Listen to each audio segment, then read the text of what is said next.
is going on? This is the Tom Carlson Show, Friday lunch edition, May 30th, 2020, in the midst of Corona.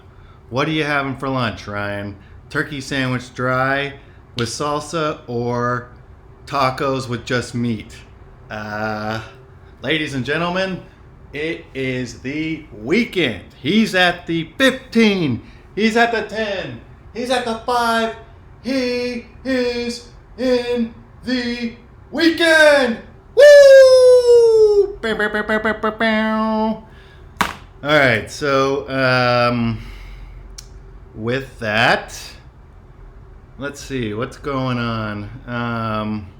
It's kind of weird to say weekend in the midst of Corona. So I work at home, and so essentially, if you do it right, every day can be the weekend because, you know, you still have to wake up on time, but, you know, all you got to do is wear your gym shirt or your gym shorts and then button-down collar shirt, full length on the arms. At least that's what I have to wear, but that's all you got going on. You know, have your coffee, you know, look out the window, have a nice morning. You know, what I do at lunch is I'll try and get in like a, 20-minute yoga sesh, take a quick shower, 30 minutes back to work, feeling refreshed. It's awesome. So, if anyone is going back to their offices, because I live in New York and that is not fucking happening, where are you at? Are you like, God damn it, I gotta go back to work and deal with these retards, excuse my language there, but every office, I mean, I'm fortunate enough to work somewhere where we have a lot of cool elite people, so we don't have to deal too much with that shit, but you got newcomers, green people, don't know what they're doing yet, or why they're doing it. So if you have any stories, write them in. I want to hear some work stories. I don't think I've seen anything on the Tom Carlson Show at gmail.com. I don't think I've seen anything. I didn't check it before this because who cares? But so the first episode, which came out about 1 week ago and was so difficult for my old ass to put together, that I had to take some days off. I think, let's see where that one's at. Last I had seen, we were at around 50 some views. So let's see. Check in. YouTube. Please have everything already signed in. Please. All right. Google account? Alright, not gonna do it. Fuck you, Google. You beat me again. The belly of the beast. Google. It's a real love-hate relationship there. But yeah, so the first episode had around 50 views. And guess what? Already copyrighted. So, B-Ham, I know exactly what the fuck you do now. And that is a bitch. So what I ended up doing was, there's this cool, like, I guess vintage disco sounding band, and I don't even know if they're a band anymore, out of, I think, Japan. I mean, this music could have been coming out in the 80s. And I put that in the intro, just like 10 seconds, because I like the build up, and I was like, there's no way YouTube has the time to deal with someone who's only going to have 50 views. But maybe, you know what happened is they heard the material and they were like, dude, this guy is going to be a rock star and we got to get in right away and make sure our filthy hands are in his pockets from day one. So, copyright, first fucking episode. But the band from Japan was not the one that got flagged. What got flagged was some 70s bullshit acoustic guitar that was supposed to act as a palate cleansing or no, how would I say that? An ear cleansing transition. Say that 3 times. Ear cleansing transition to my conversation with Beham. So that got, I mean, it's a famous song. Like, it's in movies and shit. But I didn't realize if I take like 10 seconds, or I wonder what it is. If anyone knows copyright stuff, please let me know. Because I have no idea how much of something I can play on YouTube without getting copyrighted. So hit the email, help me out. But that got copyrighted. So what I'm going to have to do is, at some point, if I ever want to make any money on YouTube, I have to fucking replace that. And so the way YouTube works is, okay, so I have like 9 subscribers. And I think the rules are you have to have at least 1,000 subscribers. It might be 2,000. And then like an absurd amount of hours of listened material. Like, so if you're listening and you're my friend, hit the subscribe, because I'm trying to do this thing in, before I'm like 70.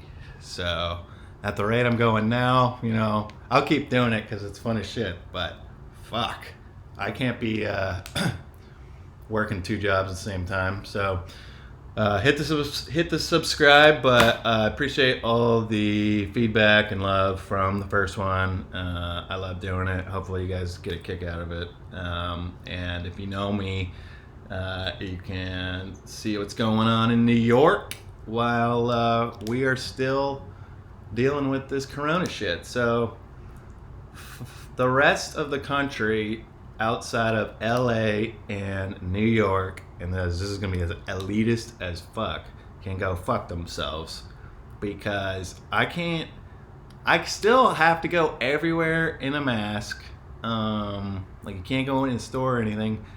There's very uncomfortable, and I live in like a nice area of Manhattan, and there's still, maybe this is my lack of true inner confidence, because I think I have a lot of false confidence. But I still get, I feel like I get in looks if I'm trying to go running, so it's affecting my fitness, which I'm not a fitness guy. It's just the only thing that keeps me from jumping off the top of a building. But the one thing that has been, we got Mother Earth came through in the biggest way, because I have been in New York for the 6 coldest months of the year, and it is May, almost June, and New York is popping. I can just hang out in my tiny ass apartment and look at the trees in the courtyard and have the windows open, and it's warm, and you can just like chill out now. So thank you to Earth. And at the end of the day, I know what you got to do with the whole corona thing, because we're killing you. So I think at the end of the day, as big as Mother Earth is, and all the damage that we can do to it, which could be like crazy Bill Gates shit, blasting fucking dust at the sun, Earth will always win. It may become a planet that's just like all water for a while, and the fish will really get back on it. But the gravity and the weight and the density, if there are any fucking physicists just banging their heads against the wall, correct my language, but the Earth will stay here regardless. Like, what could destroy Earth's existence as a planet? Like, how many of the most powerful, what do we got here? We got the American, the fucking Chinese for sure. They're probably 1, 2. We got England. I'm trying to think of the best nukes in the world for how we could blow this whole thing up. And no one wouldn't even know. You know, you're just ejected immediately into a cloud of dust into space, which is where you motherfucking came from. So stop bitching about shit that's not important.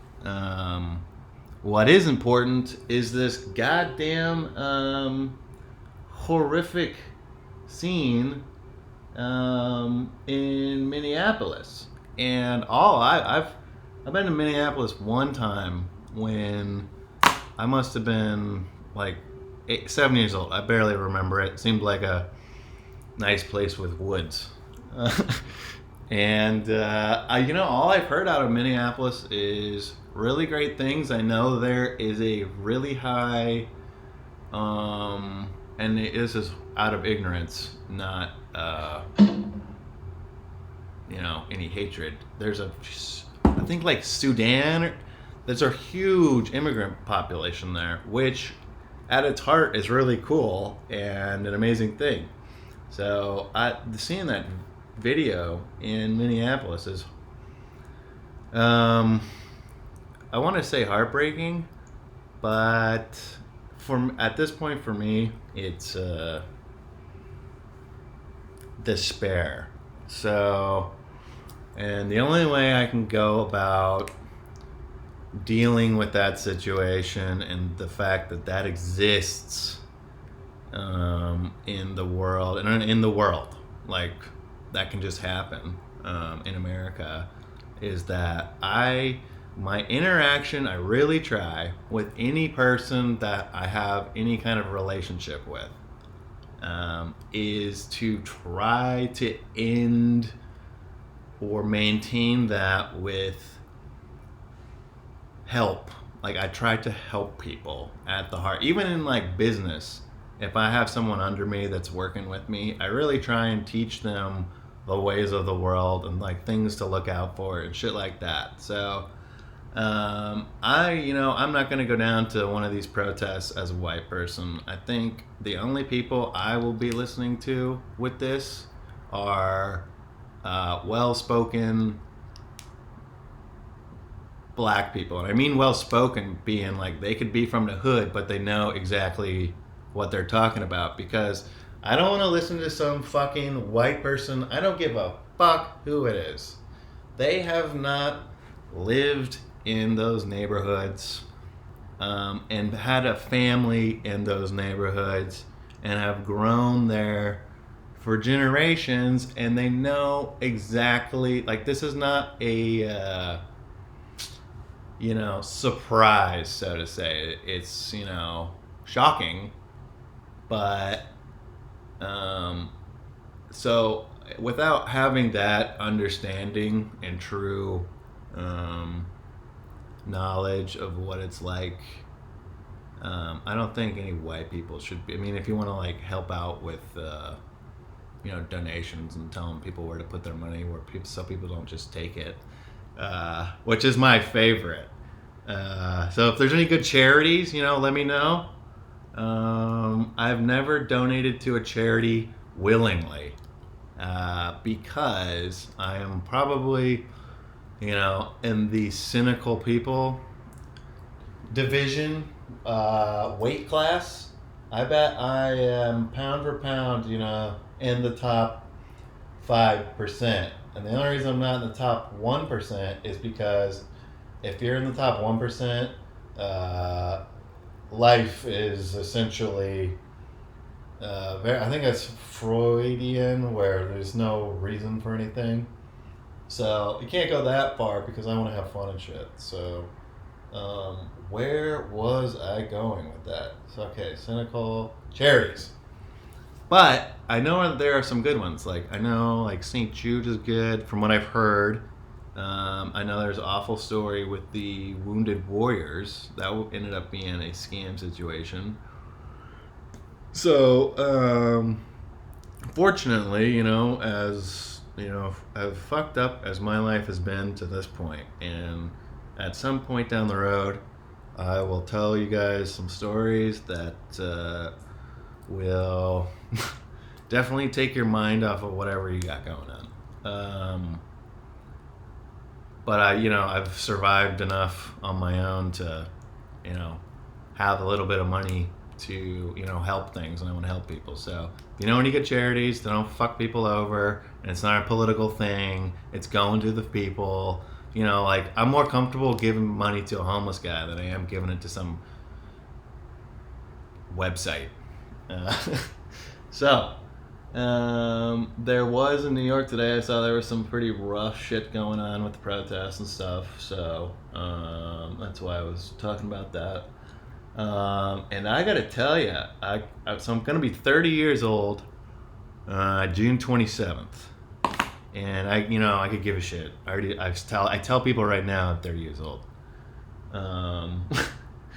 But the reason I mention that is because, so we had Memorial Day weekend this last weekend, and this podcast, I got to get a flag, is the Memorial Day Tom Carlson Show podcast for the troops who are holding guns and shit. Those are my guys. I would immediately, for no money, go over there and try and do shows and make those guys, not have to worry about getting killed the next day for an hour. But that the alive guys and the veterans, I just realized that this year, so I'm 30 years old, and I just actually understood the difference between Memorial Day and Veterans Day. So Memorial Day, and this is just coming from a dude who just was bored his whole life and thought everything was stupid and extremely selfish and only concerned with what I could have the most fun with for myself that day. So Memorial Day is for the people that have died. And so it's kind of like, in my mind, a more sacred holiday than Veterans Day. And I actually think more positive because, people are died, it's done.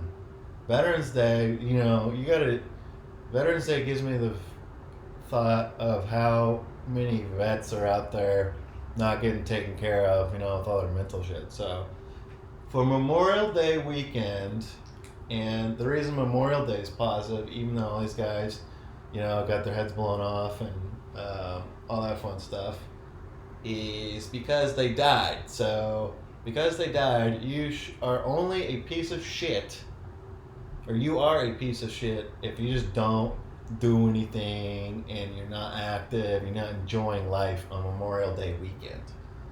Because if those people were alive, and in a sense, the way I believe religion and all that shit works is, there's an energy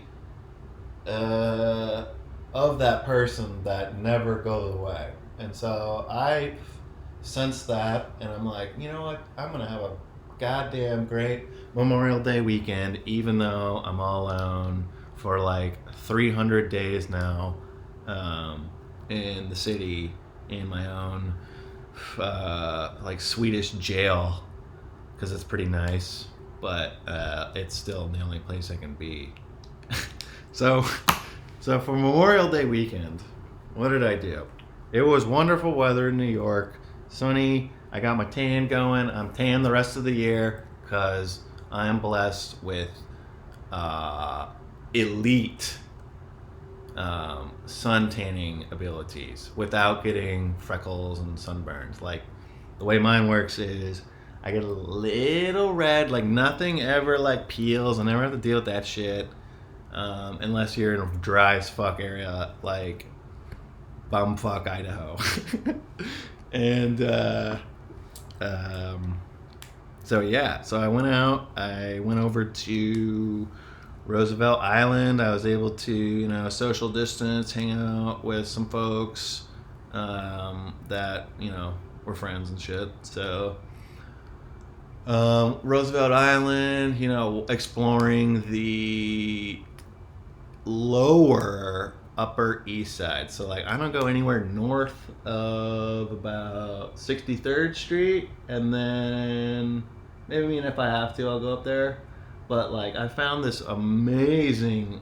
I mean, these houses have to have been. They're houses. They're town houses, and they're on about 53rd Street, 51st Street. And I mean, these things are probably at least 100 years old. The base building, and they are propped up with gated off fucking areas and grass and beautiful gardens in the middle of Manhattan, while looking at the East River. And like we found this little, obviously the owners of the area, like the.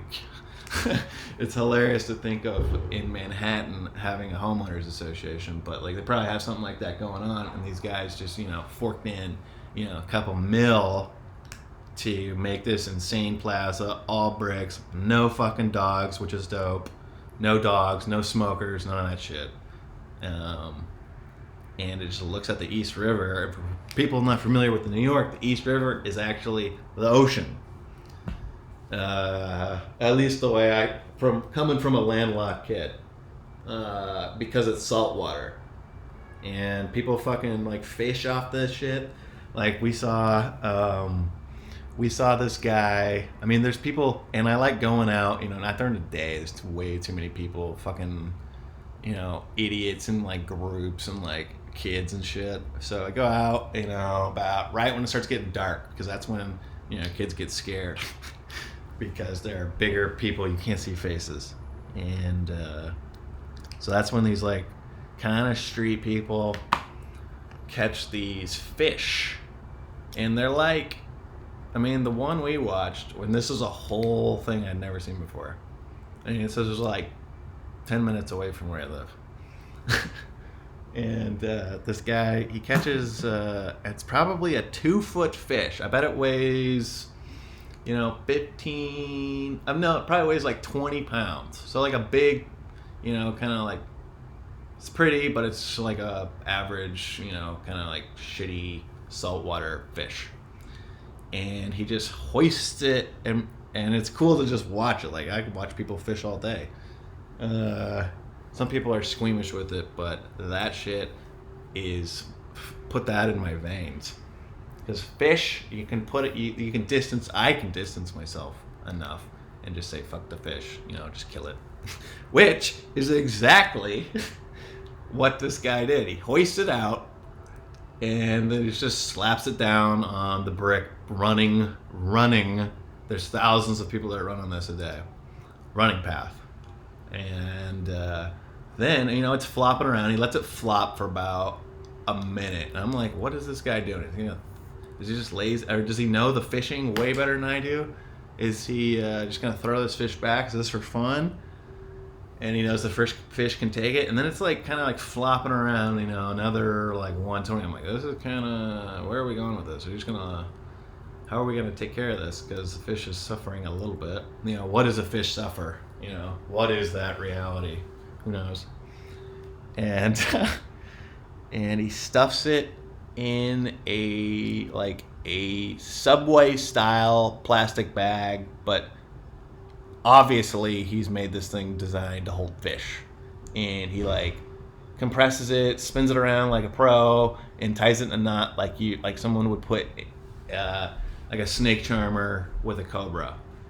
Ties it up, everything's safe. Snake can't see shit.